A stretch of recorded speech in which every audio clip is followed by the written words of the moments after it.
सभी को प्रणाम।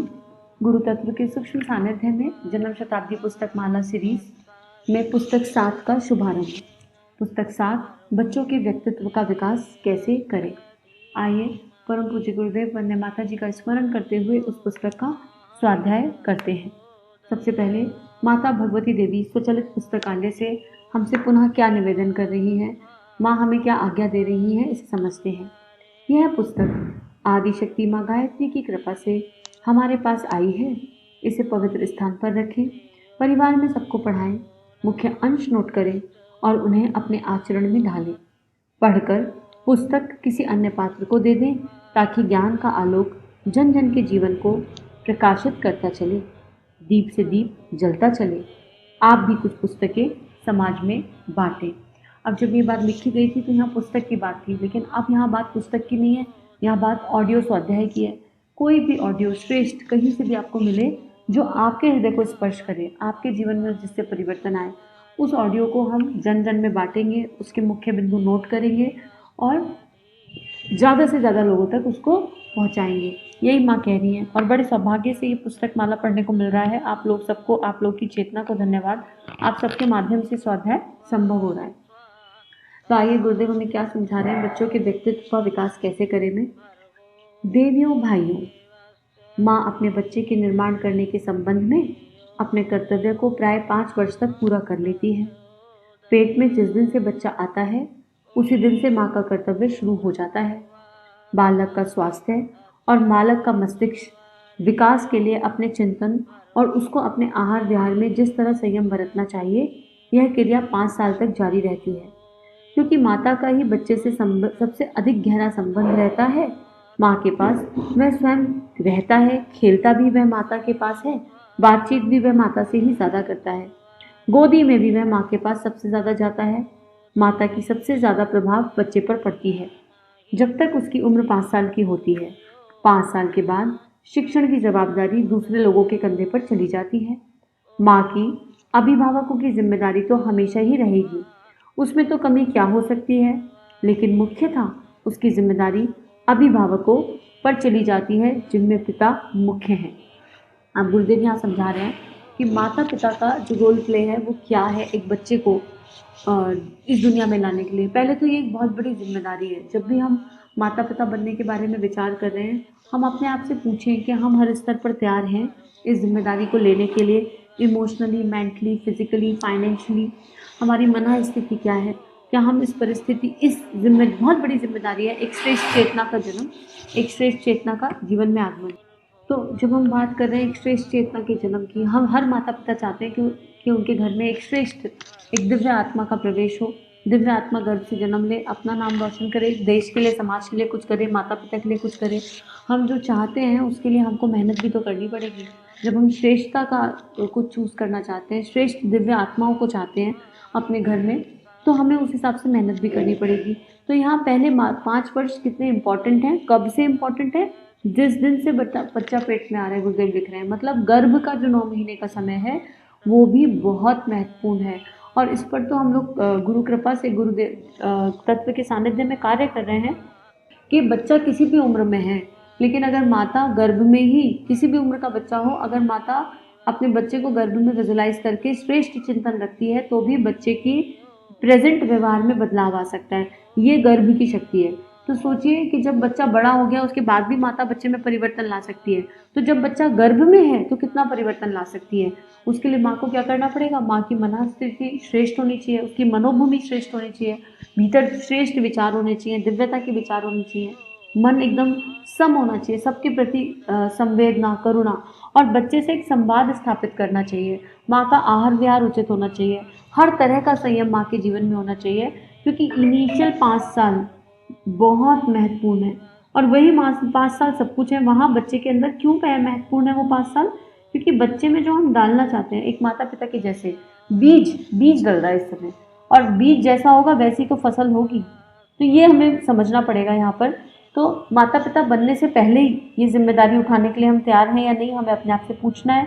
एक बार हमने डिसाइड कर लिया कि हम तैयार हैं तो अपने ऊपर काम करना है। जहाँ जितनी अच्छी हमारी ज़मीन होगी उतना अच्छा जो है बीज डालने के बाद फसल आएगी। तो गर्भ, माता पिता का, माँ का गर्भ, माँ की भावनाएं, माँ का चिंतन श्रेष्ठ होगा तो श्रेष्ठता ही भीतर से जन्म लेगी। और उसका एक कारण ये भी है कि बच्चा सबसे ज़्यादा समय माँ के पास ही बिताता है।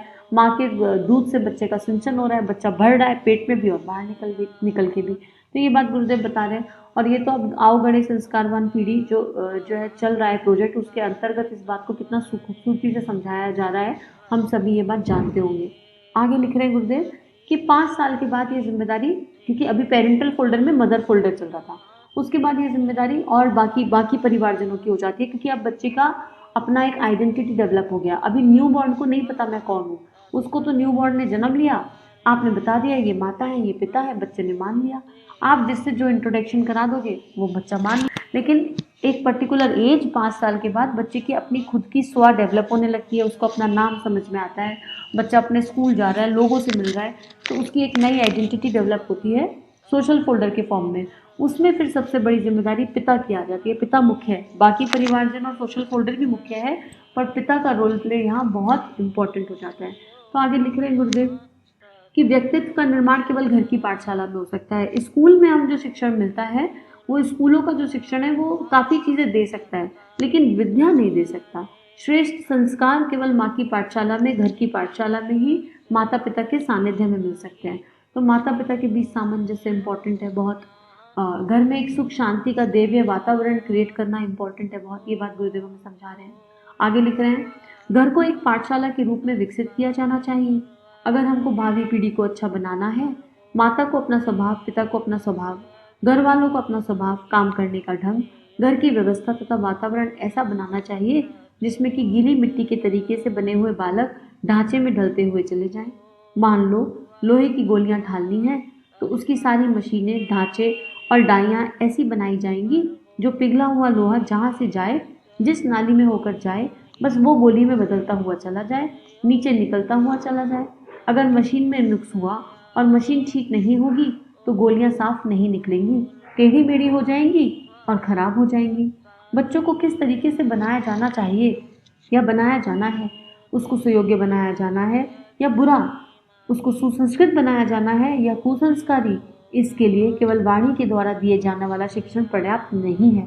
वाणी के द्वारा दिए गए शिक्षण को केवल कान ग्रहण करते हैं। यह ज्ञान स्वभाव में नहीं आता, अंतश्चेतना में नहीं आता। अंतश्चेतना में वो बातें आती हैं जिनको अक्सर लोग देखा करते हैं, समझते हैं और उसी को लोग सही मानते हैं। अब यहाँ गुरुदेव बहुत इंपॉर्टेंट बात ही समझा रहे हैं कि अगर जो हमें चाहिए वैसा ही हमें घर का माहौल बताना पड़ेगा। अगर हम सत्य बोलते हैं तो हमें बच्चे को समझाना नहीं पड़ेगा कि तुम सत्य बोलो। बच्चा देख कर सीख रहा है। छोटे बच्चे जब सीखते हैं तो उनको कानों से नहीं सीख रहे, वो हमारे व्यवहार से सीख रहे हैं और पल प्रतिपल वो हमें ऑब्जर्व कर रहे हैं, क्योंकि उनकी दुनिया बहुत छोटी है। उनकी दुनिया माता पिता तक सीमित है। तो जो माता पिता कर रहे हैं वही बच्चा सीख रहा है। अब अगर माता पिता में क्रोध है, क्रोध का संस्कार है, माता पिता क्रोध करते हैं, लेकिन बच्चा जब अगर ऊंची आवाज़ में बोल जाए या बच्चा टैंट्रम शो कर दे तो उस छोटे से नन्ही सी जान को भी ये पता भी नहीं कि इस व्यवहार को गुस्सा कहते हैं। माता पिता उसे बताते हैं, अरे गुस्सा मत करो, अरे गुस्सा मत करो। अब बच्चा सोच रहा है कि ये गुस्सा किस चीज़ को कह रहे हैं, लेकिन जब वो बार बार रिपीट हो जाता है तो बच्चे के डिक्शनरी में हम लोग एक वर्ड ऐड कर देते हैं, गुस्सा। ये गुस्सा मत करो। अब बच्चा समझता है अच्छा ये गुस्सा है। फिर वो आसपास देखता है, आसपास देखता है तो उसे समझ में आता है अच्छा जब मम्मी पापा गुस्सा करते हैं तो जिसका गुस्सा हावी हो जाता है उसकी बात मान ली जाती है। तो इसका मतलब ये एक टूल है अपनी बात मनवाने का। अब देखो कैसे डेवलप हो रहा है पेरेंटिंग, बच्चे का फोल्डर। तो गुरुदेव ये कह रहे हैं यहाँ पर कि हमें अपना जो शिक्षण बच्चों को देना है वो बता कर नहीं देना है। वो जो शिक्षण हम बच्चों को देना चाहते हैं उसको अपने व्यवहार में उतार कर देना पड़ेगा। तो जो जो चीज़ें लिस्ट बना लो कि आप अपने बच्चे में क्या क्या चाहते हो, और किसी भी एज में ये परिवर्तन किया जा सकता है। ये साइंटिफिकली भी प्रूवन है। आपका बच्चा 18 का है, 19 का है, 20 का है, 30 का है, मैटर नहीं करता। आप उस समय में चले जाओ भाव रूप से। अभी भी चले जा सकते हो आप। अगर मैं आपसे बोलूँ अभी अभी बोला जाए आपसे कि आंख बंद करो और एक हैप्पी मेमोरी को रिकॉल करो, तो आंख बंद करेंगे वो एक पल जब आपको अत्यंत प्रसन्नता हुई, तो इमीडिएटली आंख बंद करके उस पल को रिकॉल करना आसान है ना, कर पा रहे हैं। और जब हम वो पल रिकॉल करते हैं तो एक मीठा सा भाव हृदय में उत्पन्न हो जाता है, वो वाली प्रसन्नता वापस फील होने लगती है। तो जब हम एक छोटी सी प्रसन्नता का अनुभव कर सकते हैं तो माता पिता बनना तो कितनी बड़ी प्रसन्नता रही। तो तो उसको भी इमेजिन कर सकते हैं। तो बच्चा कितना भी बड़ा हो, आपको यूट्यूब पे श्रीप्रिया काउंसलिंग पे ध्यान भी मिल जाएंगे इसी के उसमें, कि बच्चे में श्रेष्ठ संस्कार जागृत करने हैं तो क्या करना है, उसी भाव से उस ध्यान को करो। बच्चा कितना भी बड़ा हो, आप बच्चे में परिवर्तन देख लोगे। एक दिन में नहीं होगा, अभ्यास की यात्रा है, लगातार करके देखो। 40 दिन 41 दिन आप बच्चे में निश्चित रूप से पहले परिवर्तन खुद में आएंगे, परिलक्षित होंगे, और फिर बच्चे में दिख जाएंगे। तो गुरुदेव कह रहे हैं कि अपने व्यवहार में जो जो आप बच्चे में चाहते हैं वो सारी क्वालिटीज़ आपके अंदर होनी चाहिए। अब जैसे मैं एग्जाम्पल और दे रही हूँ यहाँ पर अपने लाइफ का। जो संतान मेरे जीवन में इस टाइम है वो उसकी उम्र 12 वर्ष है, और हम लोग भी धीरे धीरे सीख रहे हैं, धीरे धीरे यात्रा आगे बढ़ रही है। तो मैंने ये देखा शुरू में, जब मेरा बेटा 2 साल का था, तो मैंने पाया कि जो संस्कार मेरे अंदर हैं, जो संस्कार ना होने योग्य, वो मेरे बच्चे में बाय डिफ़ॉल्ट डेवलप हो गए।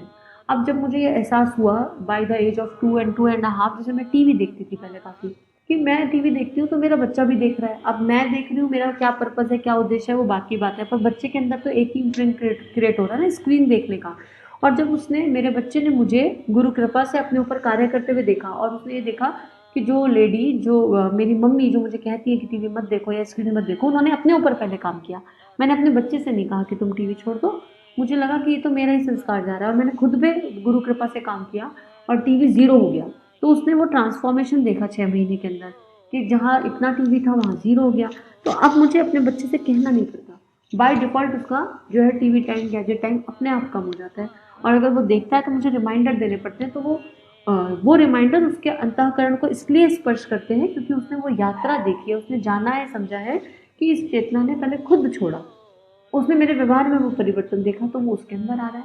तो जो भी आप अपने बच्चे में चेंजेस चाहते हैं, पहले आप अपने अंदर देख लो कि वो श्रेष्ठता हमारे में है या नहीं है। अगर हम में वो श्रेष्ठता है तो निश्चित रूप से हमारे बच्चे में आ ही जाएगी, और फिर हम बच्चे से जब कहेंगे तो वो बच्चे के अंतःकरण को स्पर्श करेगी, उसकी अंतः चेतना में जाएगी।